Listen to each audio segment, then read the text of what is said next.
கண்ணெறி பாட்டா என்ன கண்ணடி இருக்குன்னு சொல்லி அதை பல விஷயங்கள்ல கோட்பாடுகள்ல இடிக்கும்.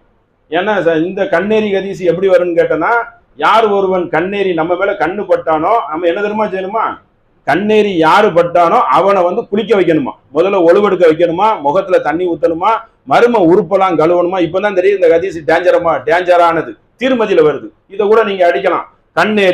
கண்ணேரியை பற்றி என்ன அறிவிக்குதுன்னு சொன்னா ஒரு பட்டியலே வந்துடும். பட்டியல் வரதுல நீங்க பாட்டுல ஒரு ஹதீஸை பார்த்துட்டு போக கூடாது, அது சம்பந்தமா 10 ஹதீஸ் வரும், 10ஐயும் பார்க்கணும். நீங்க பாட்டுல 1 2ஐயும் பார்த்தனா அனைத்து நூல்லையும் உள்ள போய் என்ன செய்யணும், தேடலாம். இதோடைய கருத்து என்ன இருக்குது அப்படித்தானே நீங்க உலகத்துல தேடுவீங்க. ஒரு பொருள் வாங்குறதா 10 கடைக்கு போவீங்க, ஒரு சாமான் வாங்குறதா 10 பேரை விசாரிக்கிறீங்க. உலக விஷயத்துல எல்லாம் மனிதன் தெளிவாக இருக்கிறான். மார்க்க விஷயத்துல நாங்க இப்படிதான் இருப்போங்க. எந்த விதத்துல நியாயம்? ஒன்னும் சொல்றத கேட்கணும், ஆதாரம் வைக்கிறத இல்ல. நீங்களாவது தேடல ஒழுங்கா தேடணும். அப்ப என்ன செய்யணும், கண்ணேரியில இப்படி வரும், தீர்மதியில வரும், அகமதுல வரும், புகாரில வரும், முஸ்லீம்ல வரும், அனைத்தையும் கொண்டு வரணும். அனைத்தையும் கொண்டு வரதுல என்னவா, அவருக்கு ஒழுவெடுக்கணுமா, கை காலு முகத்தை கழுவணுமா, தலையை கழுவணுமா, உள்ள மர்ம உறுப்பை கழுவணுமா. அந்த தண்ணியை எடுத்துட்டு போய் என்ன செய்யணுமா, யாரு மேல கண்ணேறி பட்டிருக்கோ அதை போய் ஊத்தணுமா. எப்படி இருக்கு பாருங்க, ஒரு மந்திர இப்படி ஒரு பைத்தியக்கார சொல்லு மாதிரி இருக்கு பாருங்க. அப்ப எப்படி கண்ணுக்கு எப்படி ஆற்றல் வரும் அப்படிங்கிற கேள்விகள் எல்லாம் நிறைய இருக்கிறது. அல்லாவை விதித்ததை தவிர வேறொன்றும் நடக்காது. கதபல்லாஹு, அல்லாஹ் என்னை விதித்திருக்கிறானோ அதை தவிர ஒண்ணுமே நடக்காதுன்னு சொல்லுவது குர்ஆன் வசனம். அப்ப எப்படி இது நடக்கும்? அப்ப யூசுப் நபி அழகா இருந்தாங்களா, அவங்க கண்ணேறி பட்டு என்ன ஆகி போச்சு, ஏதோ அப்படி ஒரு செய்தி இருக்குதா? இப்படி போய்கிட்டே இருக்கும். இன்னும் அழகானவர்கள் உலகத்துல என்னெல்லாமோ இருக்குதோ, கண்ணேறி பட்டு அதெல்லாம் நாசமாச்சா? கண்ணு உங்களுக்கு கண்ணு தானே, கண்ணும் அப்படி ஏங்குறதுனால ஆகுதுன்னு சொன்னா நடைமுறையில் ஆகணுமே, பல பேருக்கு ஆகணுமே. அப்ப இதெல்லாம் என்னது, இதெல்லாம் வந்து ஒரு தவறுதலான ஒரு புரிதலான சொல், மாற்று மதத்தில இருந்து காப்பி அடிக்கப்பட்ட சொல். என்னது தேமலா?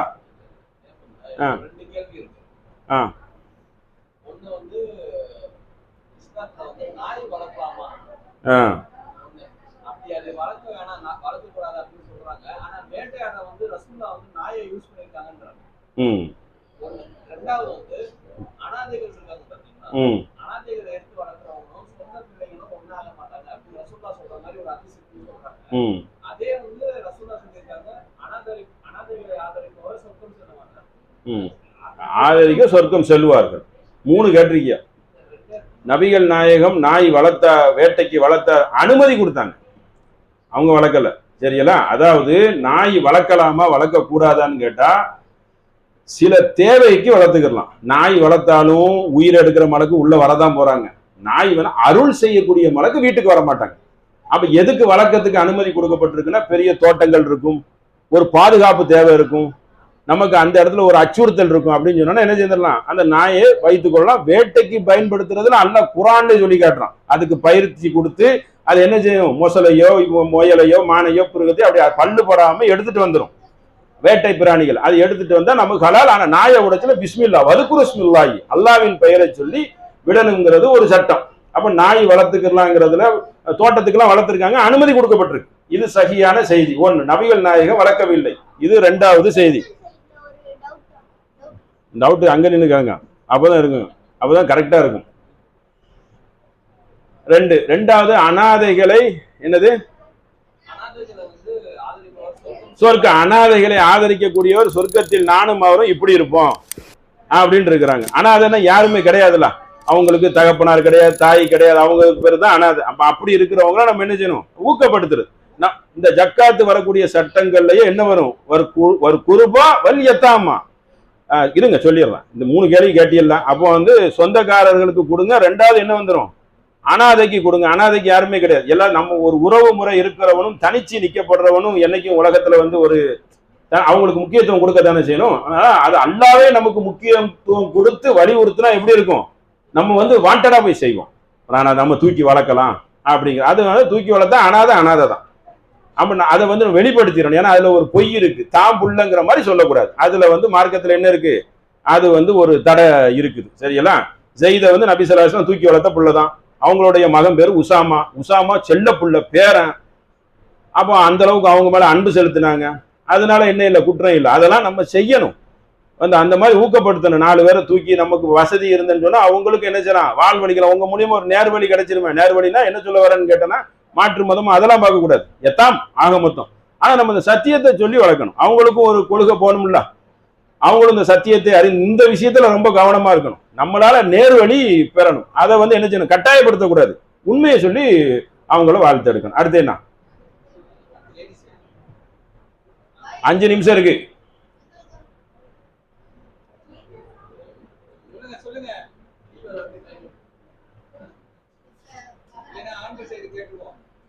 அங்கேருந்து வாங்கிட்டு வந்து அந்த பையன் அங்க வந்து சொல்லுங்க. நீ இவன் போவான், அவனை அனுப்புங்க.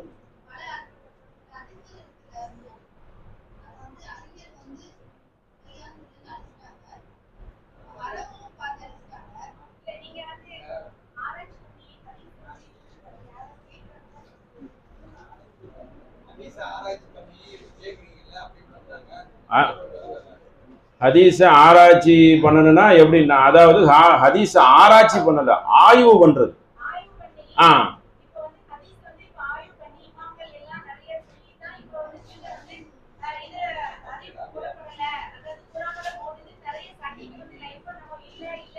ஆமா ஆமா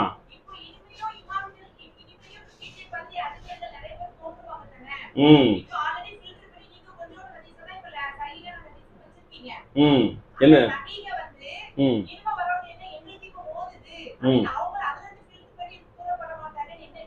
அது கழிப்பாங்க. என்னன்னா அதுக்கு ஆதாரம் என்ன தெரியுமா, ஒரு விஷயத்தை கேளுங்க. அறிஞர் பெருமக்கள் ஆய்வு பண்ணாங்கன்னு சொன்ன தெரியுமா, அவங்க வந்து ஒரு வாசலை திறந்து விடுறாங்க. எப்படி தெரியுமா, அல்லாவின் வேதத்துக்கு முரண்பட்டால் நீங்க தூக்கிடுங்கன்னா யாரு நீங்க, எதிர்வினை. சென்ற காலம் கிடையாது, வருங்காலம். முதல்ல நீங்கள் பார்க்க வேண்டியது கித்தாபு அப்படிங்கிறான். சரி, அல்லாஹ் குர்ஆன்ல என்ன சொல்றான், அத்தஅனா அல்லாஹு அத்தஅனா ரசூலா, அல்லாஹ்வுக்கு கட்டுப்படுங்கள், ரசூலுக்கு கட்டுப்படுங்கள் அப்படிங்கிற வசனங்கள் குர்ஆன்ல ஏராளமா இருக்குது. அது போக என்ன தெரியுமா, வகாலுனா வகுப்ரானா ஃபதல்லுன சபீலா, பெரியார்களுக்கும் தலைவர்களுக்கும் கட்டுப்பட்டு என் வாழ்க்கையே நாசமா போச்சேன்னு சொல்லி மறுமையில் புலம்புவார்கள் அப்படின்னு சொல்லி குர்ஆன் வசனம் வந்து இருக்குது. நம்ம யாருக்கும் கட்டுப்படுறதுன்னா எப்படி, தவறான விஷயத்துக்கு கட்டுப்பற்ற கூடாது. ஹதீஸை வந்து நிராகரிக்கிறோம் சொன்னா நீங்க என்ன தெரியுமா பார்க்கணும், மறுக்கிறதுக்கு என்ன ஆதாரத்தை நிறுவுறாங்கன்னு சொல்லி பார்க்கணும். சும்மா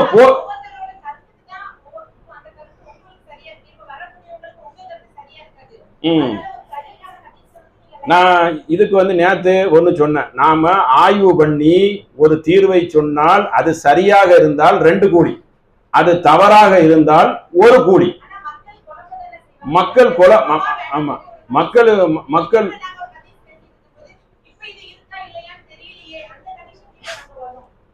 இப்போ நான் இப்ப சரி கரெக்டு தான். அதாவது அவங்கவுங்க இல்முக்கு தக்கன ஒரு விஷயம். இப்ப என்னன்னா, எல்லாரும் தொழுகலாம், நோன்பு வைக்கிறோம், ஜக்காத்து கொடுக்கிறோம், அல்லாவுக்கு சக்திக்கு உட்பட்டு யாருக்கெல்லாம் இல்மு இருக்கோ இந்த கொள்கையில கரெக்டா இருக்கும். அதை பத்தி தெரியலன்னா அதுக்குள்ள வர வேண்டாம். வரணும்னு மார்க்கத்துல கட்டாயம் கிடையாது. ஹதீஸை கட் பண்ண கூடாதுன்னா அந்த வாசலை வந்து அல்லாவும் ரசூலும் சகாபிகளும் மார்க்க அறிஞர்களும் நமக்கு. சரிங்க, இப்போ நான் ஒரு ஹதீஸை இப்போ வந்து பள்ளின்னு ஒரு ஹதீஸை ஒரு சகோதரர் கேட்டாரு. அதே மாதிரி நபிகள் நாயகம் பத்தல் நாகு தீனகு உக்குத்தலுகு, யாரு மார்க்கத்தை மீறுகிறார்களோ அவரை கொன்று விடுங்கன்னு சொல்லி ஹதீஸ், சஹியான ஹதீஸ். நான் என்ன கேட்கிறேன், சஹியான ஹதீஸை மறுக்க மாட்டோம். சரி, உங்க இடத்துல வச்சுக்கிறீங்க. சஹியான ஹதீஸை இப்ப நான் வாசிக்கிறேன், அவ்வளோத்தை நீங்க உடன்படுறீங்களா? இருங்க.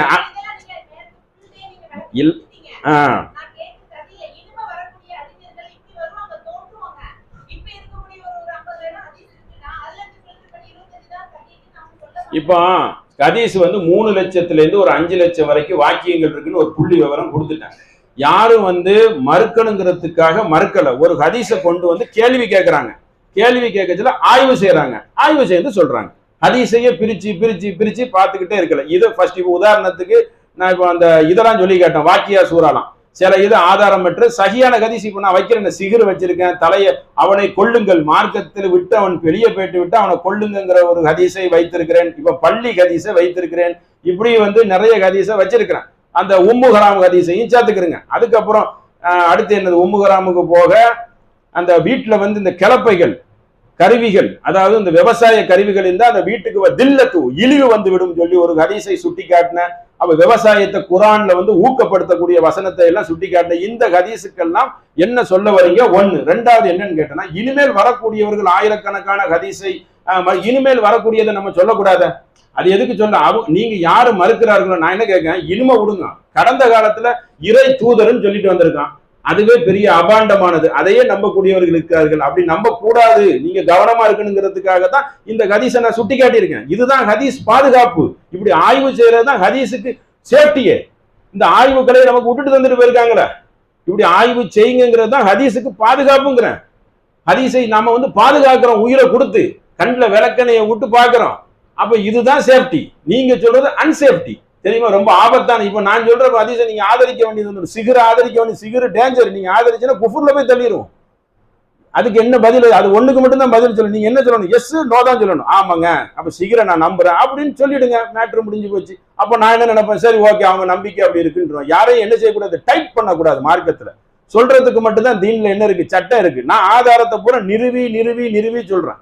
பள்ளி ஹதீஸ்னா பள்ளி ஹதீஸுக்கு ஏகப்பட்ட குரான் வசனங்களை சொல்றேன், ஹதீஸுகளை சொல்றேன், அடிப்படை சட்டங்களை சொல்றேன், இப்ராஹிம் நபியோடைய நற்குணங்களை சொல்றேன், இப்ராஹிம் நபியோட தியாகத்தை சொல்றேன், அல்லாஹ்வுடைய வல்லமையை சொல்றேன். நீங்க என்ன சொல்றீங்க? பள்ளியை தூக்கி பிடிக்கிறீங்க. அது எப்படி? பள்ளி ஹதீஸ் ஊதி இருக்குல்ல, நான் எப்படின்னா அது எப்படிங்கிற நான் தான் சொல்றேன். 200 வருஷத்துக்கு அப்புறம் தொகுக்கப்பட்ட ஒரு செய்தியும் அல்லாஹ்வால் நிறுவப்பட்டு நபிகள் நாயகம் வாழச்சல அல் யௌம அக்மல்லக்கும் தீனக்கும், இன்றோட மார்க்கம் நிறைவடைந்து விட்ட சட்டமுக்கும் வித்தியாசங்கள் நிறைய இருக்குது. இதை நீங்க உற்று நோக்க கடமைப்பட்டிருக்கிறீங்க. அதுதான் இதோடைய நிதர்சனம். நிச்சயமாக இன்னும் நிறைய கேள்வி ஹதீஸ்ல வந்து நிறைய. நீங்க இப்படி கேட்கக்கூடாது. எப்படி திரும்ப கேட்கணும்? ஒரு ஹதீஸை சொல்லுங்க, சொல்லி இனிமேல் வரக்கூடியதை கேட்கக்கூடாது.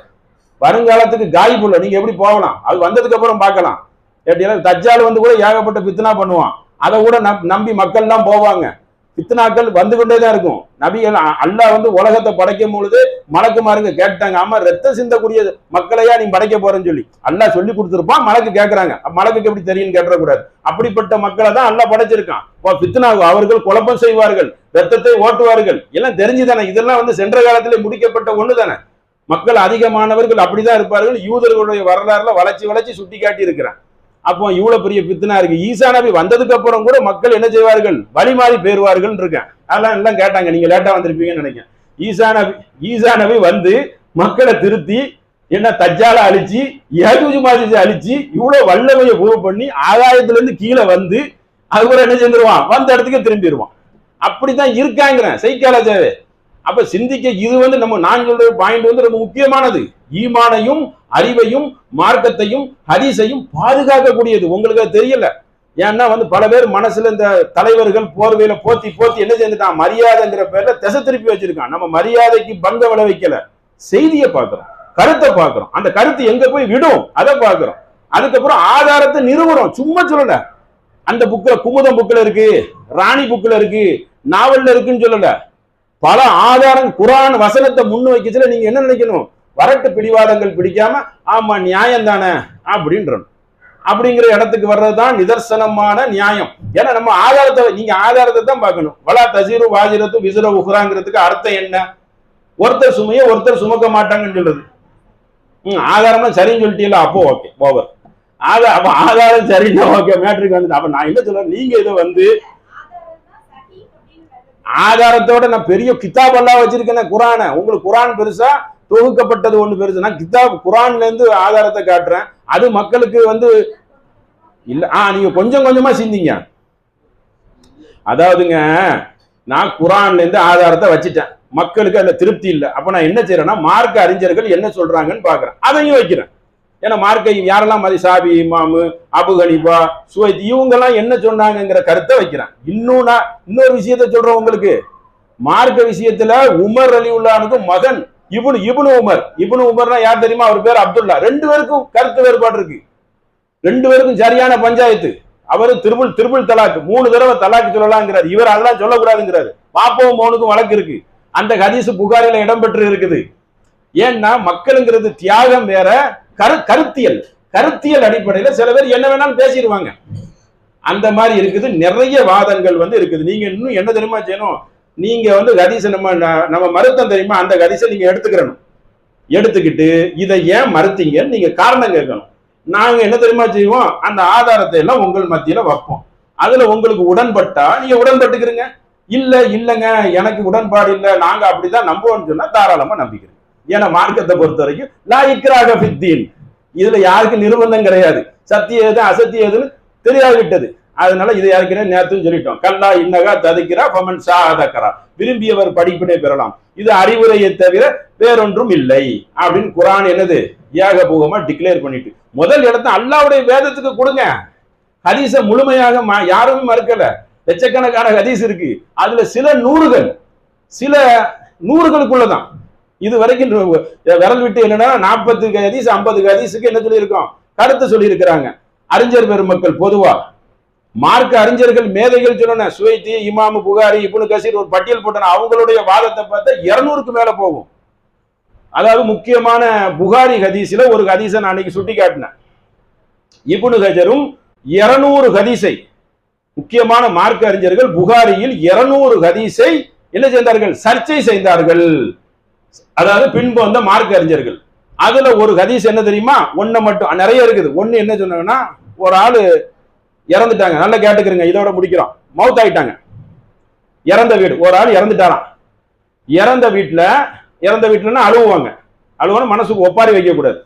அவர் எபிக்கி அழுகுறார். அழுத உடனே என்ன தெரியுமா சட்டம், நபி ஸல்லல்லாஹு அலைஹி வஸல்லம் சொன்னதாக வருகிறது, யார் அழுதாரோ அந்த அழுத உடனே அந்த ஜனாசாக்கு அத்திபு அதாபு, அவருக்கு வேதனை செய்யப்படும். நபிமொழி புகாரில இருக்கு. இந்த நபிமொழியை மார்க்க அறிஞர் எடுத்து வைக்கிறாங்க. இது என்ன சட்டம்? அழுவுறது என்னுடைய இயல்பு, அழுத அவருடைய உடல் வேதனை செய்யப்படும் செய்தி வருகிறது. இதுக்கு என்ன சொல்ல வருகிறீர்கள்? சகியான செய்தி இப்படி வருமா? நபிகள் நாயகம் எத்தனை தடவை அழுதுருக்காங்க அப்படிங்கிறத சுட்டி காட்டின. அதனால இந்த ஹதீஸ் விஷயத்தில் பல பேரை மடமையாக்குறார்கள். சலபு கூட்டங்கள் மடமையாக்கி மக்களை முட்டாளாக்கி வைத்திருக்கிறார்கள். அவர்களுக்கு திராணி இருந்தா விவாதத்துக்கு வரலாம். அரைகூவல் அவங்க என்ன செய்யலாம், ஹதீஸை மறுப்பு வரமாட்டாங்க. ஏன்னா அவ்வளவு ஆதாரம் இருக்குது. இதை நீங்கள் ஆதரிக்க ஆரம்பிச்சா என்ன தெரியுங்களா, குரான் கேலிக்கூத்தாயிரும். அப்ப நீங்க சிகரை ஆதரிச்சிடணும். சிகரை ஆதரிச்சா டேஞ்சரானது. நபிகள் நாயகத்துக்கு சிகர் வைக்க முடியுமா? 2-3 மாசத்துக்கு மேல புத்தி பேதலித்திருந்தார்கள். அதான் அவன் சரிங்கிறான். சலபுகள் டேஞ்சரான வாதம். அதனால இதை நீங்க சிந்திக்க கடமைப்பட்டிருக்கிறீங்க. அதனால டைம் ஆகுது. இன்ஷா அல்லாஹ் நாளைக்கு நிறைய கேள்வியோட சீக்கிரம் வந்து கேளுங்க. அஸ்ஸலாமு அலைக்கும் வரஹ்மத்துல்லாஹி வபரகாத்துஹு.